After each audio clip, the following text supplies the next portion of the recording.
Today I want to talk to you about triangulation, a narcissist's favorite manipulation. Triangulation, which is the creation of triangles in relationships, is often used by people with personality disorders. These are narcissists, sociopaths, psychopaths, people who cannot build healthy relationships. They need another person for their purposes, for the purposes of control and keeping someone close. So now we will talk in detail about this topic, about how a narcissist acts, how they lure their victim, for what purpose, and what happens next. And the first thing to pay attention to, narcissists are very observant people. They always carefully, let's say, choose their victim. They single out kind-hearted, open, sincere people who are ready to help. They carefully study and observe their victim. And then they wonderfully mirror all the person's good qualities. When getting to know their victim, the narcissist will be the most wonderful person. They will mirror all the good that is in their victim. And, of course, the victim quickly becomes attached to the person, falls in love, and the victim is happy to have such a person nearby. Often the victim thinks, finally, I've met a kindred spirit. This is the person. This is happiness. But this is just the beginning. The narcissist behaves this way only at the start. Now, let's first talk about the objectives. What objectives does the narcissist pursue?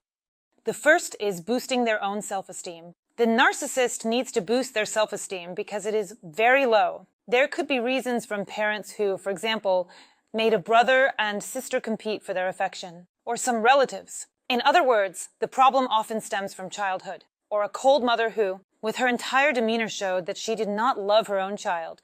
He tried to earn it, or, that is to say, childhood often influences personality development. So, the self-esteem of a narcissist is actually inflated, and he constantly tries to understand it further. Strengthening control over a partner, which is what a narcissist needs. He needs to dominate. He must understand that the victim is in truly reliable hands. Next, diverting attention from something more important, that is, the narcissist creates such a buzz around himself. And perhaps something, let's say, hides further. An attempt to inflate his value, that is, again, attracting other people to become a star. That is, these could be friends, girlfriends, some former relatives. And in order to become a star, to become an interesting person, you need to gather many people around you, and then it is perceived. That is, the buzz is perceived. That the person is truly wonderful. He is interesting, good, kind, and worth fighting for.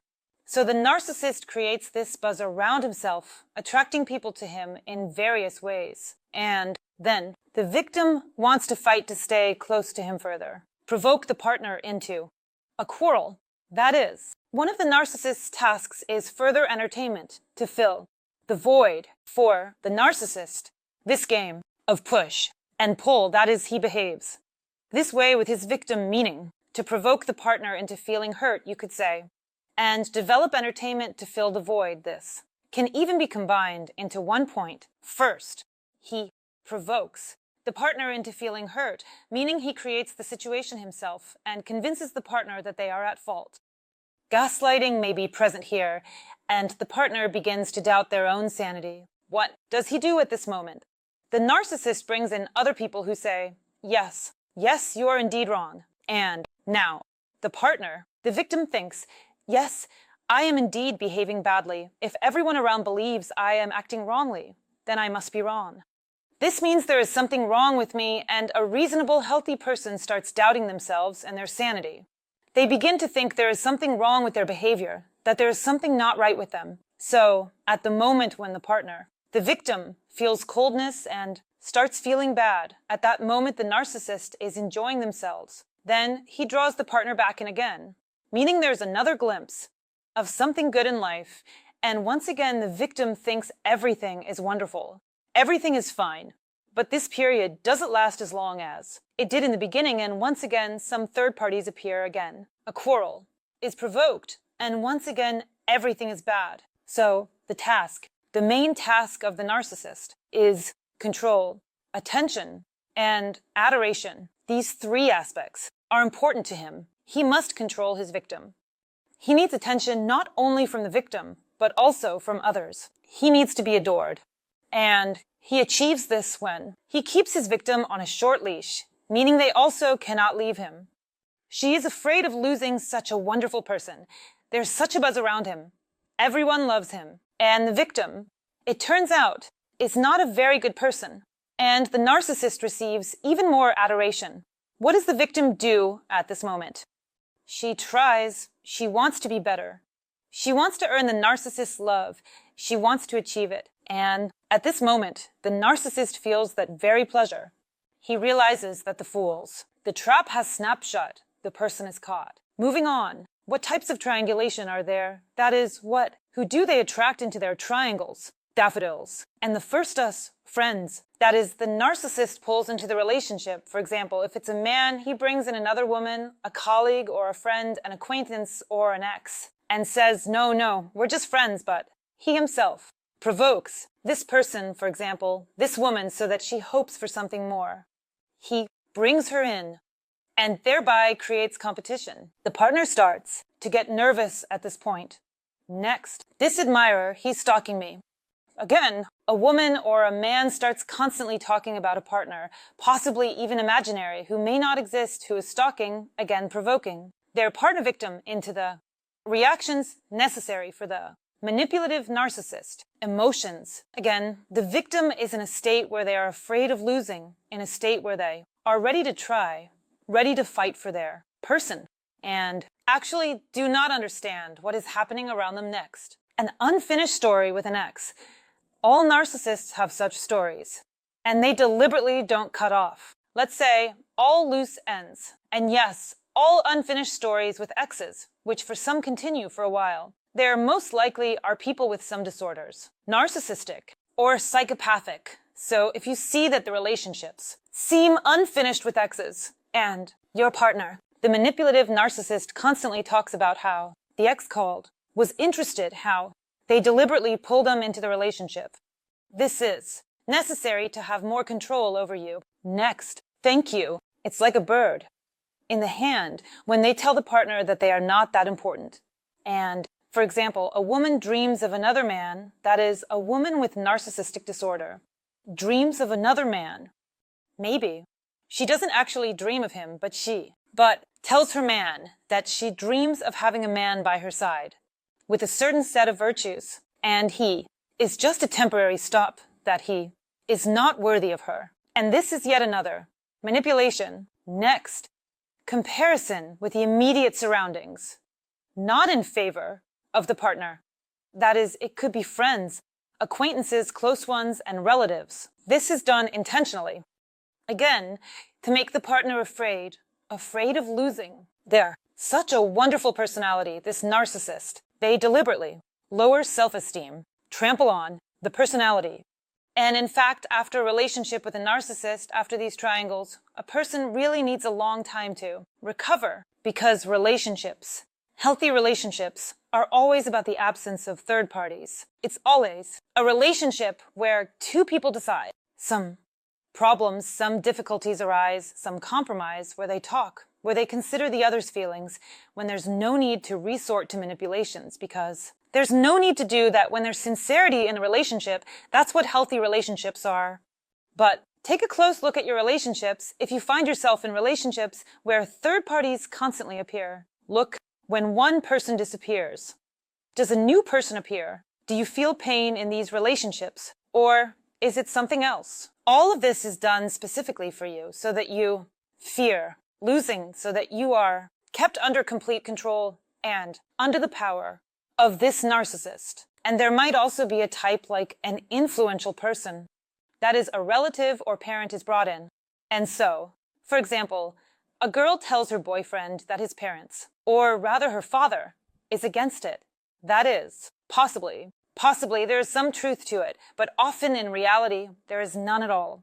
This is specifically made up so that the partner tries harder, strives to win over, and puts in all the effort. In other words, to be the one chasing after. The narcissist, they need to be pursued. So then, situations are often fabricated. Narcissists create a lot of gossip, often pitting people against each other. In this triangle, while building a relationship with a partner, they might bring in a friend and start telling their woman, for example, if it's a man. The narcissist tells what this friend supposedly said, even though there might not have been any conversation at all, and then relays the partner's response. That friend doesn't enjoy this at the moment. They enjoy this control, meaning they can now control two people. And even more so, further, I already mentioned that a narcissist needs control, attention, and adoration.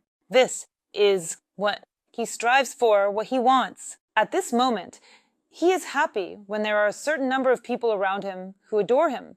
He can control them all, or not all, but a certain number of people because he has cast his nets, so to speak, and he receives a lot of attention. At this moment, he feels on top of the world, and he wants to stay on that peak. The goal is to provoke jealousy and insecurity in the partner. That is, he provokes jealousy in his partner. The partner's self-esteem drops. The partner becomes insecure, and they're still a partner. Being in a long-term relationship with a narcissist, they think that they are generally not worthy of anything good in this life and should worship that very narcissist because they are the most wonderful person and should strive to maintain the relationship. And in the end, this victim, who ends up in such a relationship, tries to spend all their energy and does not find happiness. That is, there are some brief moments when the person is happy, meaning the narcissist deliberately gives a break, enjoys it further, and also needs to create the illusion of popularity and demand. This is what the narcissist wants, even though it often isn't the case. He is not in demand, not popular, but he creates the illusion. He invents, he twists the facts. He pulls people in with some manipulations, and in reality, he needs to bind and strengthen control. This is what a manipulator does, what a narcissist does. Due to his insecurity, due to having very low self-esteem, he doesn't believe and doesn't understand, and cannot feel that he can be loved just as he is. He believes it can only be this way. In order to have a partner nearby, he needs to control them, strengthen this control, and lower the partner's self-esteem. This is a person who falls into these relationships. At first, we said, are with kind-hearted, responsive, gentle people who are ready to help. Often will. They can, let's say, break down in such relationships if they don't realize in time where they have ended up. If you are lucky enough to realize that the problem is not with you, but with the person next to you, then it's necessary to leave such relationships because a narcissistic manipulator will never calm down. He will always create. He doesn't understand. And most likely, he will never understand that you can be happy just like that without involving third parties. That's all for this video. I was Elisa Bartomskaya with you. I hope for your likes and subscriptions write in the comments what you would like to discuss in my new videos. Don't forget to hit the bell, and goodbye to everyone.